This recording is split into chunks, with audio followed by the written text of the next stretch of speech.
going on, everyone? This is Jay from Premier Gaming Entertainment, here to bring to you my preview slash predictions video for this week's game versus Ohio State. Before I get started, if you can, please leave a like on the video, as it definitely helps out the channel. Leave me a comment in the comments section below. How confident are you in us in this game?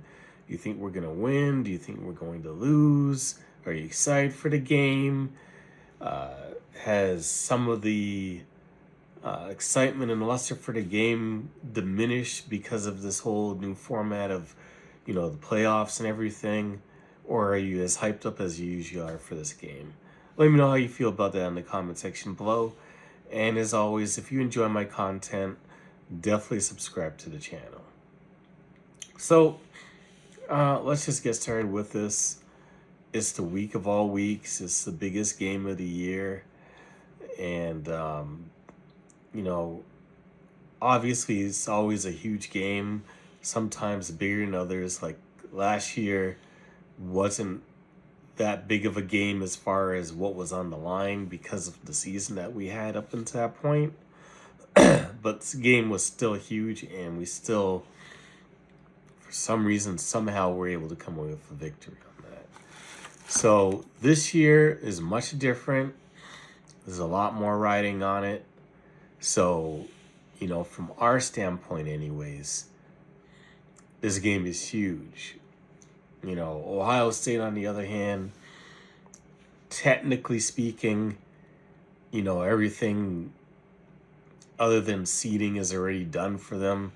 So, whether they win or lose, it doesn't really matter from that standpoint as far as the playoffs go. This is just them playing for their own pride and, trying to destroy our season and everything like that.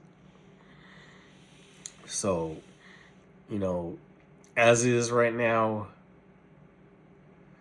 they win, they go to the Big Ten championship, probably play Indiana, and then that is what it is. For us, if we win, chances are that we'll make the playoffs. It's not a guarantee, but I would think that we should get in, just based off of the fact that we'd be, being a number one team in the country would be the best win for any team in the whole entire country if we win this game. So, adding that to our resume should bump us ahead of the teams that are currently ahead of us in the standings. So it's going to be interesting to see how this game plays out. Both teams are dealing with injuries. Obviously Michigan missing Justice Haynes is huge. Max Bredesen kind of banged up.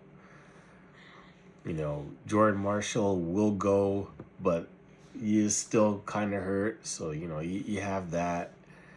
On their side, their two top wide receivers are hurt. Don't know how much they are hurt or injured or whatever the case may be. But it does have huge bearing on this game. I can't imagine, just like I can't imagine Max not going, I can't imagine either of those two not trying to play, even if they're not 100%, because probably they're 80% or 70% or whatever percentage it is better than whatever their other top wide receivers are at 100%. Plus, especially Jeremiah Smith with his guarantee that he won't lose to us anymore. It'd be kind of hollow to make that promise and then don't even play in the game. So I expect them to give it a go, and I expect them to give it, their best. We just have to see how that goes. Weather-wise, I don't know if that's going to be a factor or not. I know a lot of people are saying that Michigan fans are hoping for the weather to be bad and all that, because that's the only way we're going to quote-unquote win. I don't think that's the case. It's just interesting that, we've never brought up the weather as a reason why there was any chance of any team winning up until, we started hearing the excuses in 2021 about, oh, the weather, so, and it wasn't from our side. But it looks like it's going to be pretty cold, slightly windy, chance of snow. I think, not that we're begging for it or anything like that, but it is a factor from the standpoint that, is those conditions are not conducive and not favorable to a team that primarily tries to throw the football. So that factors into everything. Now, a team that's running the football and that's their bread and butter, that conditions like that are more favorable for that type of team, and that's more to the line of what Michigan does. So that's why people would factor that into how this game is going to go. As far as the keys, I think that the keys to this game, it's going to be trench play. It has been since 2021, and I don't think it's going to be any different for this game. Whoever wins the battle in the trenches, that's going to be the team that wins, especially if, like I said, the weather conditions aren't the best. It's not 70 degrees and sunny with no wind. If it's snowy, windy, cold, the team that has the best trench play, and it doesn't even necessarily, running the football is going to be key, yes. But what I mean by trench play, I mean like just the line play in general. So is whoever's offensive lines and defensive lines wins that battle, I feel that that's going to be the team that wins this game. So, and that means then more than likely that whole tradition of whoever wins the rushing battle wins this game is probably going to be the winner of this game too. So it's going to be a matter of, can Michigan's offensive line hold up against Ohio State's defensive line pass rush? And can, Ohio State's offensive line, protect Julian Sayin? That's going to be key too. And, as far as another key, I think that, in order for Michigan to win this game, one of the key things that they got to do is they got to get to the quarterback early. We can't allow Julian Sayin just to sit back there, be comfortable, pick us apart, and all that. That can't happen. What we need is to, kind of like what happened last year with Will Howard. I feel as though last year in that game, that hit it by Makari Page that put Will Howard on the sidelines and everything like that, that was, to me, a tone-setting hit for the whole entire game. It affected Will Howard. We don't even know. For all we know, he might have been concussed. And they just put him back out there. Because he didn't seem like he was the same after that.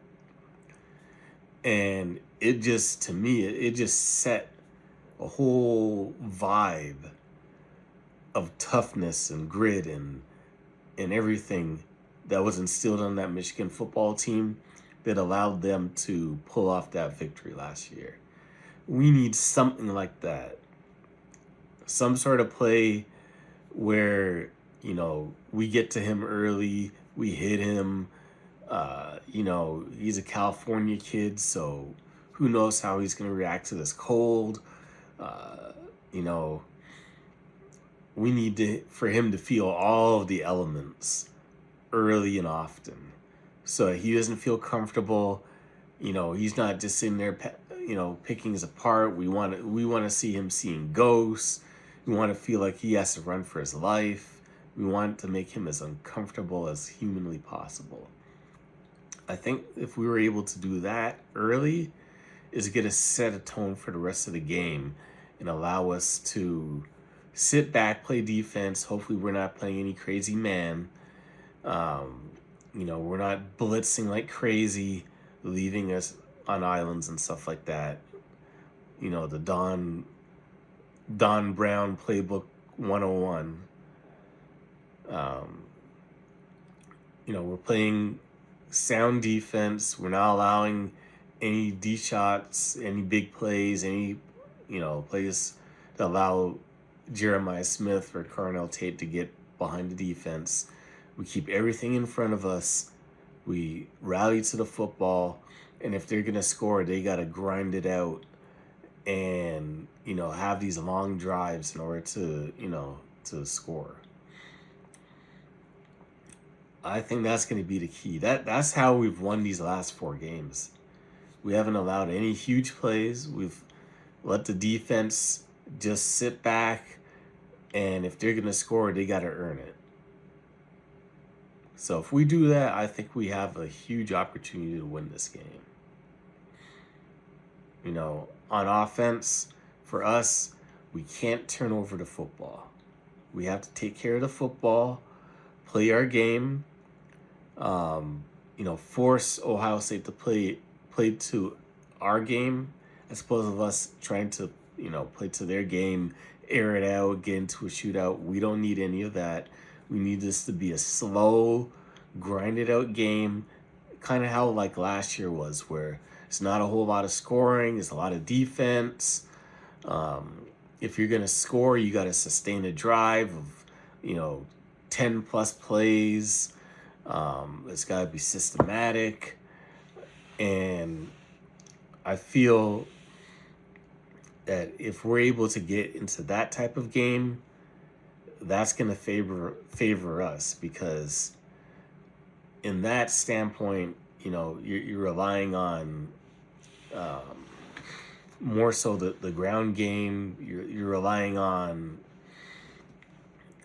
our strength to be the key factor. So hopefully that's what Michigan does in order to allow us a chance to win this game.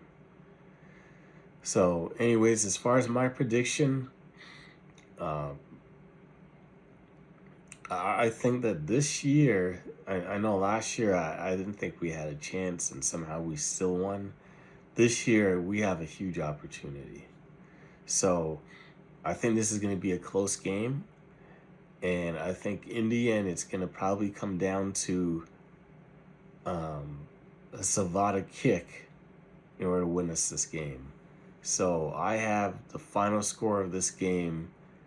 I have it Michigan 24, Ohio State 21. Anyways, that's it for the video. Thank you for watching. As always, please leave a like on the video, as it definitely helps out the channel if you made it this far. In the comment section below, leave a go blue. And if you enjoy my content, definitely subscribe to the channel. Anyways, thank you for watching, and as always, go blue.